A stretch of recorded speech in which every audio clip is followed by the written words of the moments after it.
Thought Power, Chapter 1, The Power of Thought. In this book, you are asked to consider a strange phase of personal power, a mysterious phase of your mental power, an aspect of your individual power which perhaps intuitively you have realized to be possessed by you, but which in all probability you have not understood in the same way in which you have understood the other phases of your personal power. Yet this strange phase of your power is quite as natural as are those most familiar to you. There is nothing supernatural about it.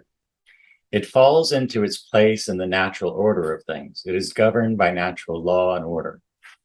Like all the other forms of personal power to which we have directed your attention in the several other volumes of this series, this phase or form of personal power is one of the instruments or channels of expression of the powers of the I element of yourself, of that fundamental something, the existence of which you assert when you say, I am I, and which is the base and ground, the center, and the focal point of all your conscious states.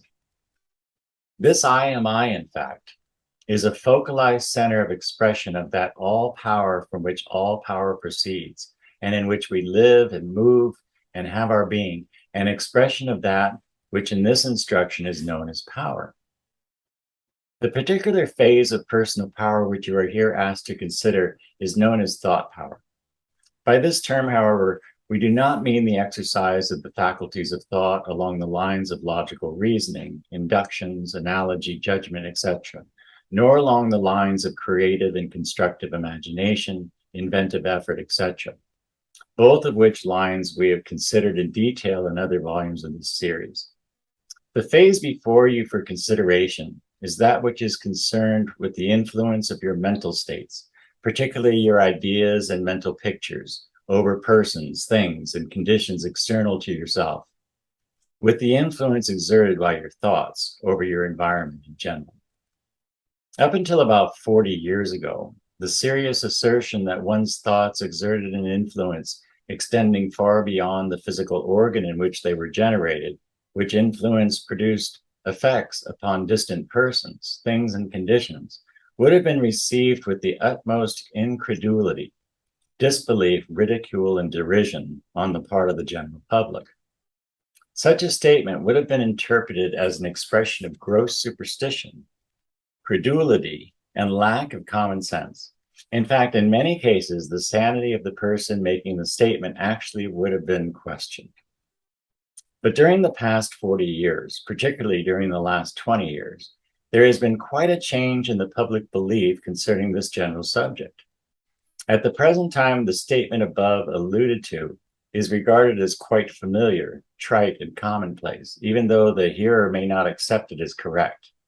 It would be difficult in these times to find a person of ordinary intelligence who has not at least heard frequent references made to the power of thought operating actively in affecting physical states, for better or for worse, and in affecting one's environment in the same way.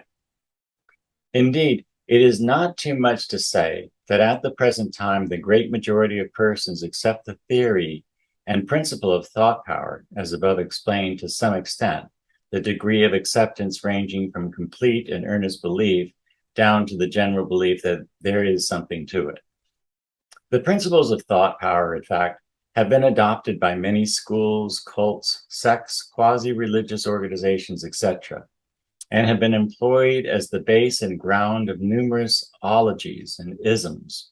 In many such cases, however, the fundamental principles have been so embellished with non-essential coverings of theory, doctrine, dogma, and claimed authority that the basic truths and facts are in danger of being lost sight of by the ordinary individual who is ignorant of the history of the thought on the subject and of the true principles involved. In many cases, the extraneous materials which have been added are of such fantastic and bizarre character that the ordinary observer is bewildered and confused and is apt to dismiss the whole subject as too much for me.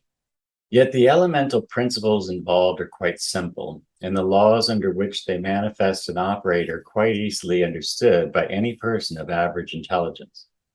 In the present book, we shall confine ourselves to the presentation of the plain, simple, scientific principles which careful thought has discovered to underlie the entire subject and to explain the entire range of the phenomena. We shall accompany this presentation of scientific principles with instruction along the lines of the most effective and scientific methods of applying those principles in the practical affairs of everyday life.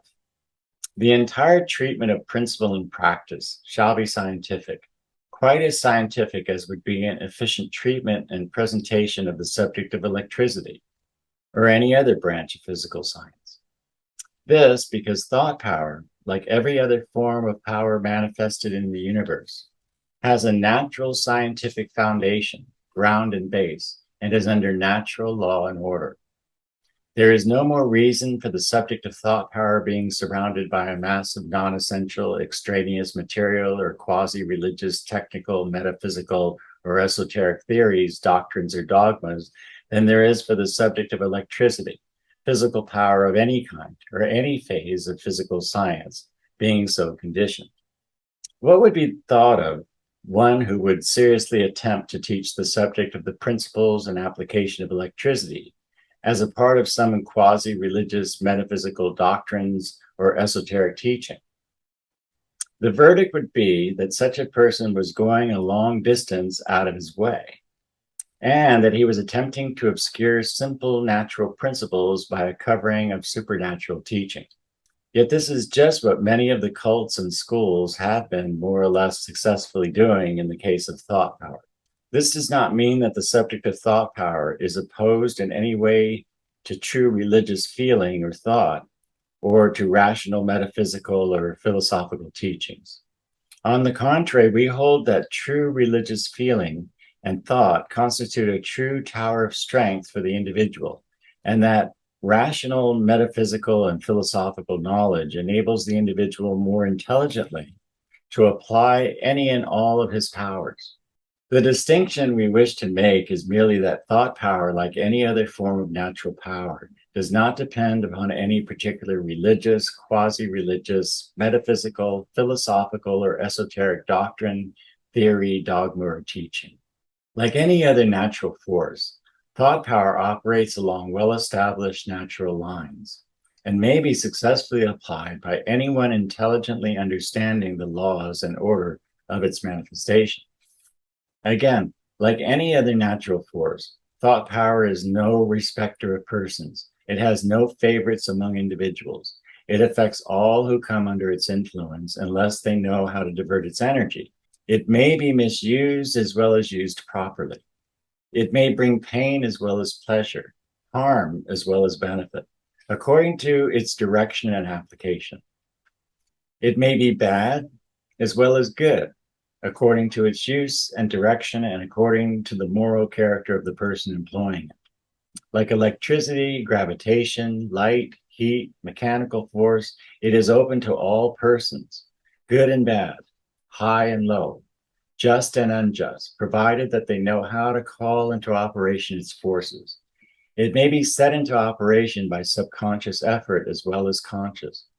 Anyone, everyone who can think, has at his disposal that which we call thought power, which will respond to his efforts to set it into activity.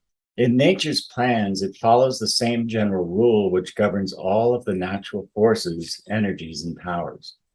In our presentation of this important subject of thought power, however, we do not ask you to set aside or discard, even for the time being, any of your favorite religious, quasi-religious, metaphysical, or philosophical beliefs or doctrines. The writers of this book entertain certain beliefs of this kind, perhaps the very ones entertained by you, and they hold fast to these, even though they may not introduce them into these pages.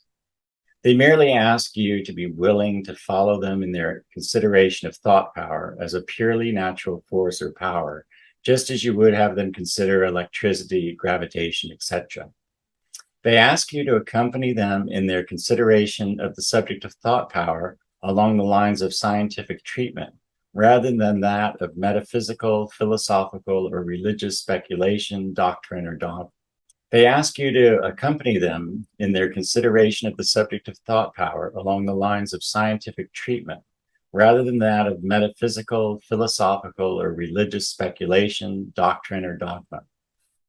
With the above understanding, let us now proceed to the consideration of the principles of thought power and of the methods underlying the efficient application of those principles.